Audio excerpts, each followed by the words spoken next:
ঘুষ ব্যক্তি, পরিবার, সমাজ ও রাষ্ট্রের জন্য মারাত্মক ব্যাধি। ঘুষের আদান প্রদান তথা লেনদেন একটি নিকৃষ্ট পন্থা। এ ব্যক্তি ও নিকৃষ্ট পন্থা থেকে বিরত থাকা ইসলামের নির্দেশ। ঘুষ গ্রহণে রয়েছে মারাত্মক পরিণতি। আল্লাহ তাআলা কুরআনুল কারীমে ঘুষ গ্রহণের মাধ্যমে আয় উপার্জন করাকে নিষেধ করেছেন।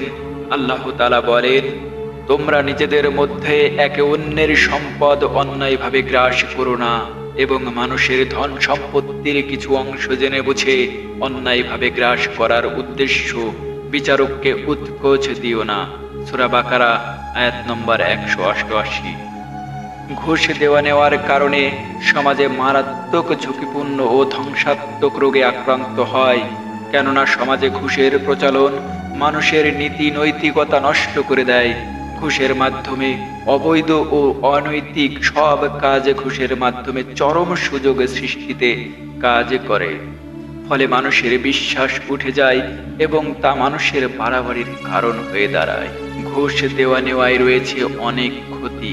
ঘুষের সবচেয়ে বড় ক্ষতি হলো এর মাধ্যমে চরিত্রের নীচতা ও হীনতা কঠিনভাবে প্রকাশ পায়। ঘুষের সঙ্গে জড়িত ব্যক্তিদের ইজ্জত ও মান সম্মান বলতে কিছুই থাকে না। এসব বিষয় প্রকাশ হয়ে পড়লে সমাজের কাছে প্রভাবশালী ব্যক্তিও হেয় হয় এবং পরকালে ক্ষতি তো রয়েছেই। যে ব্যক্তি অন্যায়ভাবে গোপনে কারো কাছ থেকে উৎকোচ বা ঘুষ গ্রহণ করে সে ব্যক্তি কখনো কোথাও মাথা নিচু করে দাঁড়াতে পারে না। আল্লাহর কাছে ঘুষের অর্থের কোনো মূল্য নেই। ঘুষের হারাম উপার্জন এবং এ অর্থের মাধ্যমে খাবার খাওয়া ব্যক্তির কোনো ইবাদত কবুল হয় না। ঘুষের অর্থে যাকাত, দান, সাদকা কবুল হয় না। ঘুষের সঙ্গে সংশ্লিষ্ট ব্যক্তির কোনো নেক কাজ এবং দোয়াও কবুল হয় না। এমনকি হজ ও উমরা পালনও কবুল হয় না। ঘুষের সম্পদ রেখে মারা যাওয়া ব্যক্তির জন্য এই সম্পদই জাহান্নামের অন্যতম উপকরণে পরিণত হয়।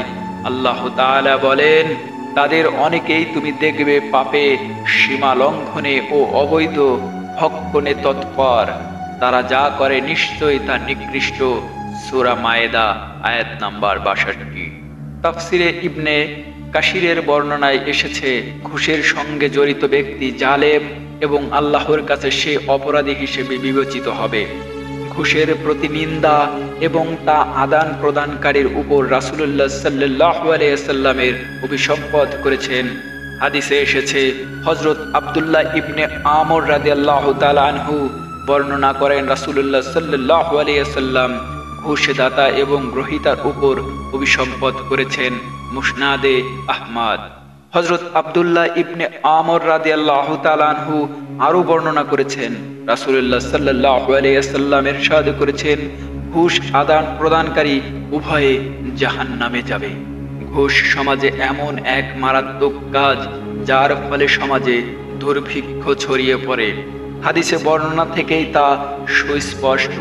হাদিসে এসেছে, হযরত আমর ইবনুল আস রাদিয়াল্লাহু তাআলা আনহু বর্ণনা করেন, আমি রাসূলুল্লাহ সাল্লাল্লাহু আলাইহি ওয়াসাল্লামকে বলতে শুনেছি, যখন কোনো জাতির মাঝে সুদের ব্যাপক প্রচলন শুরু হয়ে যায় তখন তারা দুর্ভিক্ষে পতিত হয়, আর যখন তাদের মাঝে ঘুষের আধিক্য দেখা দেয় তখন তারা শত্রুর ভয়ে ভীত হয়ে পড়ে।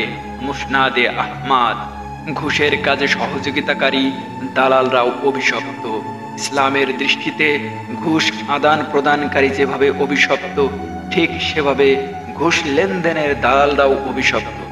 হাদিসে এসেছে, হযরত শাওবান রাদিয়াল্লাহু তাআলা আনহু বর্ণনা করেন, রাসূলুল্লাহ সাল্লাল্লাহু আলাইহি ওয়াসাল্লাম ঘুষ আদান প্রদানকারী এবং এর দালালদের উপর অভিসম্পাদ করেছেন। মুসনাদে আহমদ। হযরত আব্দুল্লাহ ইবনে মাসউদ রাদিয়াল্লাহু তাআলা আনহু তো এই পর্যন্ত বলেছেন যে, বিচারকের জন্য কারো থেকে ঘুষ নিয়ে ফয়সালা করা কুফরির সমতুল্য, আর সাধারণ মানুষের জন্য পরস্পর ঘুষ লেনদেন করা হারাম, অপবিত্র উপার্জন। তাবরানী। সুতরাং প্রিয় বন্ধুগণ, মুমিন মুসলমানদের উচিত ঘুষ থেকে নিজেকে বিরত রাখা, ঘুষের কাজে অন্যকে সহযোগিতা না করা, ঘুষের কাজে কারো পক্ষে দালালি না করা এই মারাত্মক ব্যাধি ও ক্ষত থেকে বেঁচে থাকাই ঈমানের অনিবার্য দাবি। আল্লাহ তাআলা মুসলিম উম্মাহকে ঘুষের কুফল ও প্রচলন থেকে নিজেদের হেফাজত করার তৌফিক দান করুন। হালালের উপর অটল ও অবিচল থাকার তৌফিক দান করুন। আমিন।